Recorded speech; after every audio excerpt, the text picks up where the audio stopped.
Hello and welcome to Terra Verde, a weekly environmental public affairs program co-hosted by Earth Island Journal and KPFA.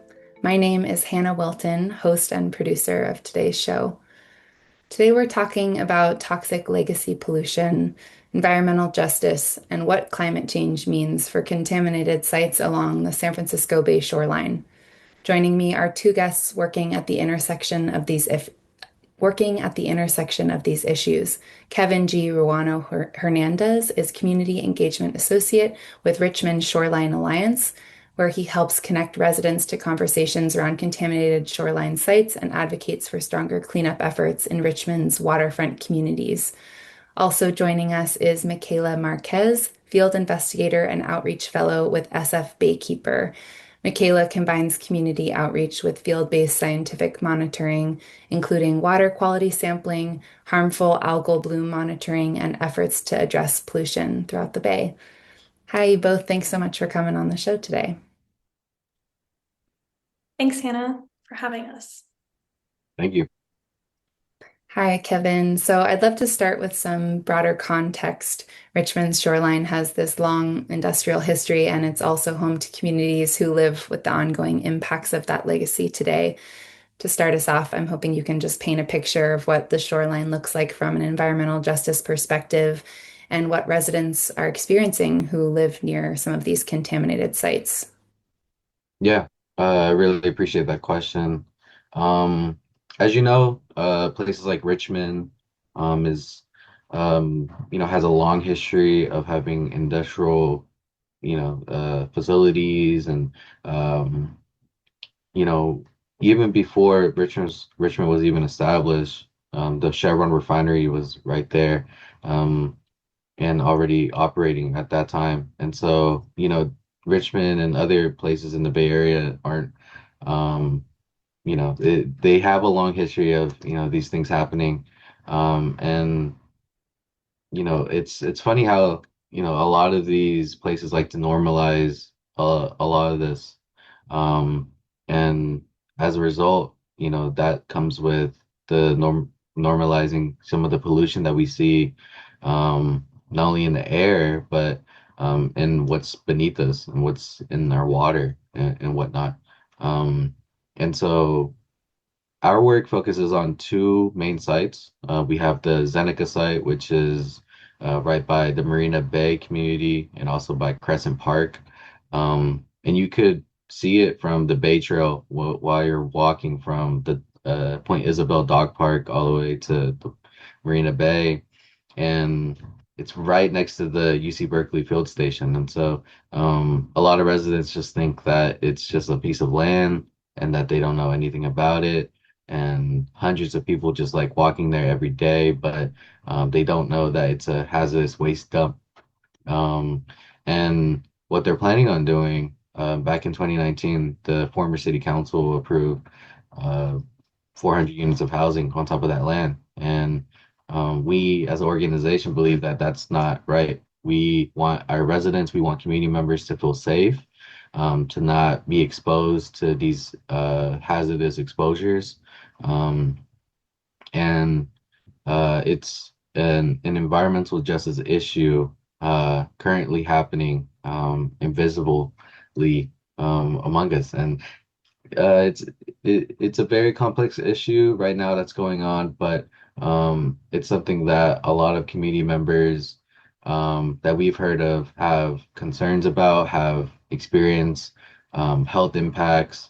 We've had one of the residents there from a long time ago. It's a longtime Richmond resident. Her name is Ethel Dotson, who has a street name after her. She died from a form of cancer, and she was saying and claimed that it was from her living at the right next to the Zeneca site. Um, and she was also telling folks about how her family members also died from cancer as well. And so these are only just a few of the testimonies and experiences that we've heard, and what we believe in that may be caused by the Zeneca site. What was formerly the Zeneca site? What are some of the contaminants that are there in that place? Yeah, it used to be a chemical facility. They made pesticides. It used to be called Stufer Chemicals. They ceased operations right around the 80s, and they were acquired by AstraZeneca. It's a pharmaceutical company, and so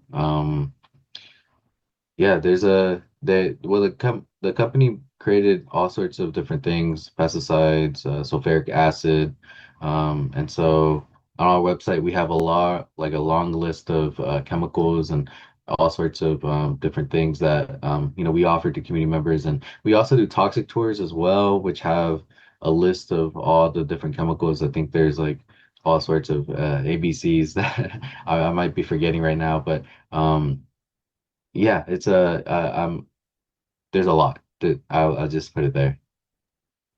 And I know another site that you all are working on and is receiving more attention is the United Hackathorn Superfund site in Richmond's Inner Harbor. I'm hoping you can also walk us through some of the history of that place and why residents and environmental groups really remain concerned after, 3 decades of the first cleanup effort. Exactly, right. Yeah, the United Hackathorn site is also another toxic shoreline site, which is also labeled as a federal funded site, which me and Michaela are actually working on. We're partners on a working group. And so through 1940s all the way to the 60s, the company processed pesticides in the Lurton Channel. It's within the Richmond's Inner Harbor. And as a result, this operation left behind a lot of DDT, dieldrin, like all sorts of these chemicals, and they just built up long term and is now it has been affecting the fish and the wildlife there. In the 90s, the EPA listed this site as a Superfunded site because they found contamination on the upland area and nearby marine sediment. And so, and right around that time, the EPA also carried out like a major cleanup of the site, including dredging that contamination, that sediment, and also placing a concrete cap over that land. But after a while, we've seen that sampling shown that the cleanup didn't fully solve the issue.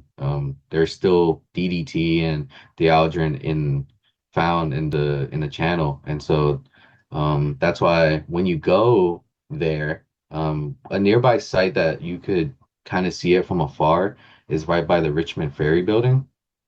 And right there, you just see full signs of fish advisory just remain there. Um, but however, that doesn't stop the issue of people still fishing there by the bay. And so yeah, that's just some of the history that for the United Hackathorn site. Michaela, I know you're really deeply involved in this effort as well, and would want to give you an opportunity to speak to some of your work there and some of the contaminants that are still a problem in that place many, many years later. Yeah, thanks, Hannah. Yeah, so like Kevin said, Baykeeper is part of a working group right now, and we are working with agencies, the EPA and DTSC, to advocate for a better cleanup. And we are advocating that these agencies hold meetings with the community to educate the community about the upcoming proposed cleanup, as well as meaningfully engage with people and hear people out and hear their concerns about the site that's affecting the Santa Fe neighborhood in Richmond, near where the site is located. And yeah, we like Kevin said, it's a contaminated channel with DDT and dieldrin, and there's been a cleanup before that was not sufficient, and we are advocating for a comprehensive cleanup. The pollution has gone on for way too long, and this upcoming cleanup needs to be done right. And how are you tracking those pollutants? Is that something that the government is tracking, or is that something that's more of an independent scientific effort? Yeah, that's a great question, Hannah. So we are using publicly available data, which can be found on a website called Envirostore. And this consists of 5-year reports that agencies are required to do. And we get a lot of our science and data from there. The issue and one of the things that we're advocating for is that the agencies use up-to-date data and information to inform their next cleanup. Because an issue we see is that many agencies tend to use data that's not up to date, and that can affect what the proposed plan could be. Yeah, also just curious about sort of the original polluters and whether or not it's like why aren't they on the hook for the cleanup efforts? Like whose jurisdiction does this fall into? Specifically, I suppose I'm thinking about the United Heckathorn site. Yeah, so um, I mean, Kevin might be able to speak to this a little more, but from Baykeeper's perspective, we are working with the agencies. The agencies are in charge of the cleanup right now. The Environmental Protection Agency, EPA, is in charge of it, and then also DTSC is involved, and that is the Department of Toxic Substance Control. And yeah, they're regulatory agencies, and they look at the reports and they analyze the data and the science and come up with different solutions, which will be the proposed plan coming out later in this summer. And this plan has been something they've been working on since 2012. And we're coming up here in 2026 when it'll be released. There will be a comment period where the community and any member of the public can comment on this, and they will take those comments into consideration to release a final cleanup proposal. But yeah, it's hard when you're looking at who to hold accountable, right? Because the agencies are trying to do their job, and they've been meaningfully engaged with us in our working group, but we want to hold them to the highest standard, so that these communities that are most affected can live in a place that is not toxic. I do want to broaden out a little bit, but before we do that, Kevin, I'm just wondering if you have anything to share around what you've been hearing from residents or in some of these community meetings. And I know you're in touch with a lot of different community organizers and yeah, residents who live in that area. Like, what are you hearing? Do you have any stories or any anecdotes to share from folks? Yeah. I think the biggest thing that I think about is the biggest thing I think about right now when I talk to residents is the concern, the already like the level of concern that they have. And I've been to a lot of community spaces or I've been to a lot of community forums, and every time I talk to and try to promote the United Hackathon, thinking that I don't think anyone knows about it. It seems like everyone knows about it. They just don't know the name. And that's something that's like a I don't know, it's something that it's so surprising when you come into these spaces because um like you just think that maybe not everyone knows what the Zeneca site is or what the Heckathorn site is, but they know what it is. They just don't know the name of it.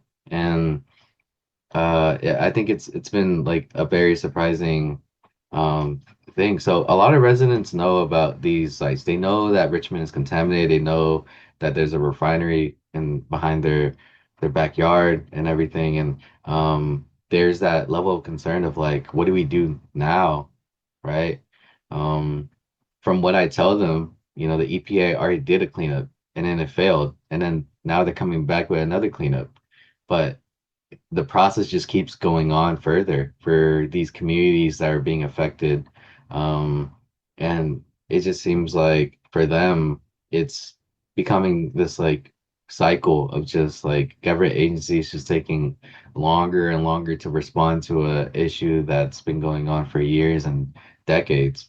Um, and it's really, this work really gets a lot of a like emotional because of the listening to the residents and really understanding them because I got into this work because of my my aunt and my uncle. died from a respiratory disease. And so, I could relate and sympathize in some level when I hear a resident talk about them developing cancer. Maybe not, might not be from these sites that we're here, but they're still in a marginalized community that's, still being affected by longer timelines and not secure, um, data, just like what Michaela was talking about. So, it's just, things like that really contribute to empowering and just like keep pushing on this work further. For anyone just tuning in, you're listening to Terra Verde on KPFA. My name's Hannah Wilton, and we're discussing some toxic contamination, environmental justice, and climate resilience work along the San Francisco Bay shoreline with Kevin G. Ruano Hernandez of Richmond Shoreline Alliance and Michaela Marquez of SF Baykeeper. We've been talking a bit about Richmond and some of the work that's happening around Zeneca site and um, the United Heckathorn site, but I also just want to expand a little bit. I know there's a lot of legacy contamination issues all across the San Francisco Bay, and Michaela, your work touches into some of that, involves being out in the field, collecting samples and monitoring, investigating around the Bay Area. So just curious to expand a bit and hear about some of the environmental threats that you're most concerned about right now, and perhaps what they tell us about the state of the Bay shoreline ecosystems. Yeah, thank you, Hannah. Yeah, so I'll talk about one that is pretty timely and seems appropriate to talk about right now, and that is the threat of harmful algae blooms, otherwise known as HABs for short. There are many things that contribute to this issue, and one of those is warmer temperatures, warmer air temperatures, as well as warmer water temperatures. And so it's especially important in the summer to be cognizant of that. And that is why Baykeeper has a community monitoring program where we have field investigators as well as members of the public who get trained by our staff scientists to monitor and track the water quality of the bay. We actually monitor weekly in the summer because those are the months which we are here in the bay at the highest risk to see these harmful algae blooms. And just to connect that, in 2022 and 2023, many people might remember that the bay turned red, like a really red brown color. There were hundreds, thousands of fish kills, and lots of white sturgeon and green sturgeon. A lot of fish and wildlife were affected. Over 50 beaches had to be closed, and this was all because there was a massive toxic, harmful algae bloom. So I just want to take a second to talk about what is a harmful algae bloom for people who might not be familiar. So harmful algae blooms are fueled by many factors, as I mentioned. One of those is that there is a lot of treated wastewater being discharged into the bay. This water, as a process, it goes through the treatment center, but it is high in nitrogen and phosphorus when it's released into the bay. And having high nitrogen and phosphorus levels is basically acts as fertilizer for algae in the bay waters. And so when these algae have all this excess nitrogen and phosphorus, they grow and bloom. And what that does is it takes up the oxygen in the water. So when there's low dissolved oxygen, there's no oxygen for the fish. And that is what causes those massive fish kills. So yeah, that is one of the excess nitrogen and phosphorus being in the water is one of the things that fuel it, as well as the warming temperature and the warming water temperature as well. So yeah, we urge people in the summer to reach out to our pollution hotline or visit baykeeper.org. We rely on the public to help us keep eyes on the bay when we can't be everywhere all at once. It seems both of you are really deeply engaged in some of this work around citizen science and engaging residents around these issues, doing a lot of community outreach and education. And just want to give you both an opportunity to speak to that piece around, Kevin, community engagement as a really important piece of this environmental cleanup work. And like, yeah, what that means to you as someone working in this sector. Yeah, I'm born and raised in Richmond, so this is like my home, and it's so important to inform the community about what's really going on Um, because if you give them the tools to fight for themselves, they're going to be able to create these plans, create these mitigation plans. Um, my work, previously doing this, I was really in air quality, and we always talk about how, you put up an air monitor right by, a hotspot, and then you gather that data, and you empower residents to be able to go to city council and be like, hey, we have we know about this site. We know that this site is polluting us. And same thing could be the same for here, for the Zeneca site, for the United Heckathorn, um, because a lot of these agencies, they could just trample us. They could just like bulldoze us and just forget about us and make us as like a check mark. But really having organizations like Baykeeper, like Richmond Shoreline Alliance, Sierra Club, CBE, APEN, these amazing organizations that's doing the work, that's doing the fight. It's good to, make it more accessible, really demanding these agencies to include the community in these conversations because, I mean, like I'm just thinking about all the other communities in the Bay Area, like Baby Hunters Point, East Oakland, West Oakland, Richmond, and how none of those communities from the beginning weren't at the table. And now the people, these organizations are now being demanded to be a part of the table to shape their community for the betterment of themselves and, future generation. And Michaela, just curious about how that shows up in your work vis-a-vis scientific monitoring and more kind of community-driven science, like you're saying, keeping your eyes on the bay. Yeah. I'll connect with Kevin on something he mentioned earlier was that this work is something I enjoy doing because I'm interested in the environmental sector and also because it's something personal for me. I grew up in going to schools in a marginalized community, and didn't know it at the time, but I was witnessing what environmental injustice looks like. And that I think did play a role in me joining the environmental sector as a career. And it's something that I want to, now that I have a platform and I am working with amazing partners such as Richmond Shoreline Alliance and other partner organizations, have the platform to advocate for change and advocate. And it pulls on a personal heartstring, to be able to be in a position to now give back to the community and give back to communities that I was involved in, and have be a voice for people. And so that is something that really drives me personally in my work. And yeah. You've both touched on this piece around climate change and that this, sea level rise and rising groundwater could have a deleterious effect on some of these sites, like further exacerbating some of the issues that you've already spoken to. Wondering if one of you or both of you can speak to that piece of what concerns you have around sea level rise and any other aspects around climate change that you're seeing in the community. Yeah. Did you want to take that question, Kevin, or I can speak and then we can tag team it? Yeah.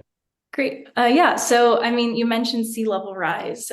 Here in the Bay Area, over the next century, we're expecting to see at least a minimum of 3 feet of rising, the sea level to rise. And, sea level rise is a threat because climate change is fueling it. And it would affect every aspect of life here around the Bay Area. Rising water levels mean that there are increased flooding risks for homes, businesses. When that water is rising, it's coming up onto the bay, and it's flooding toxic sites. So it's pushing toxic material into neighborhoods as well as into the bay. So you have that kind of like double threat there. It's going to affect transportation infrastructure, public facilities. And one of the Bay Area's unique challenges, I would say, is that the shoreline was built on filled wetlands and former marshes. And so these low-lying areas are particularly of concern and vulnerable to these inundation risks.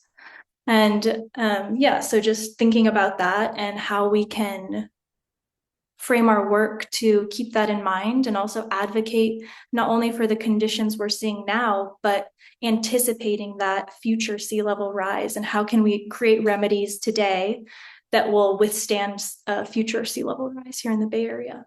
I can pass to Kevin. Appreciate it, Michaela. Yeah, I second everything you say. And in terms of for Richmond Shoreline Alliance, about the two places that we're concerned about, sea level rise really plays a role. It's like the main issue, right? Especially it ties back into groundwater and what that looks like. There's some concerns there about, that buried contamination could potentially move more closer to storm drains and sewer systems. And I know there was a question about specific chemicals. Thinking about like the heavy metals that's in the site, specifically arsenic, mercury, uranium, lead, and thinking about like the pesticides as well. And not only that, but the VOCs, volatile organic compounds like benzene and PCBs. These things are buried into the soil at the AstraZeneca site. And in terms of United Heckathorn, tide risings and storms may be more intense because of climate change and what's going on. And it may disturb some of that contaminated sediment and move more towards into other parts of the shoreline or even into the community. Same thing with like sewer systems or things like that that might, affect other people in ways that, we didn't see coming. Well, as we wrap up here, just want to give you both an opportunity to speak out, like where listeners can go to learn more about your organizations or get involved, where they can find some of the data that you've been talking about on the show. Michaela, maybe we can start with you. Yeah, thanks, Hannah. So people listening can visit baykeeper.org, as I mentioned prior, and there you can find a lot about the work we're doing. We send out action alerts, so that's a way that the public can get involved in advocating for the things we are working on. And also we have a pollution hotline. And so what that is we have a form on our website as well as a number you can call, and you can report, like I said, red colored water, potential harmful algae blooms in the summer is especially important, or any sort of pollution that you're seeing around the Bay Area. And our field investigators take a look at those, and then we evaluate them within our team, and we go out and do investigations. So that's an important thing with Baykeeper, is to reach out to our pollution hotline. And like I said, be our eyes on the Bay. Yeah, for Richmond Shoreline Alliance, we have our website, richmondshorelinelines.org. There we have data, resources, all there. We've created fact sheets and all sorts of publications with presentations from scientists who we've worked with in the past, health researchers, health scholars. And we also have a video series all about the Zeneca site as well. And we have an online and in-person toxic tour. We are hoping to host a toxic tour June 27th and 28th, which you're able to sign up if you visit our website and learn more about the Zeneca site. And we're hoping to make this more of a recurring thing moving forward. All right, we'll go ahead and close the show. Thanks to everyone who tuned in to listen, especially all of the supporters of KPFA who make our independent broadcast efforts possible. Your support keeps us on the air, so please consider making a donation to KPFA to keep community radio alive and thriving. You'll find this episode of Terra Verde and other shows in the online archive on kpfa.org or on the Earth Island Journal's podcast page. Have an awesome weekend, everyone. There are easier ways to do radio than this. Corporate sponsors, paywalls, wealthy backers calling the shots. KPFA chose a different path. Listener-funded, independent, accountable to the community instead of advertisers. And for 77 years, listeners like you have made that possible. Guardians, our monthly sustainers, support KPFA at whatever level works for them. $5 a month can make a real difference when enough people come together to give. Because independent media does not survive automatically. It survives because people decide it should. Join them. You pick the number, we'll keep the radio on. kpfa.org. You're listening to 94.1 KPFA in Berkeley, 89.3 KPFB in Berkeley, 88.1 KFCF in Fresno, and online everywhere at kpfa.org.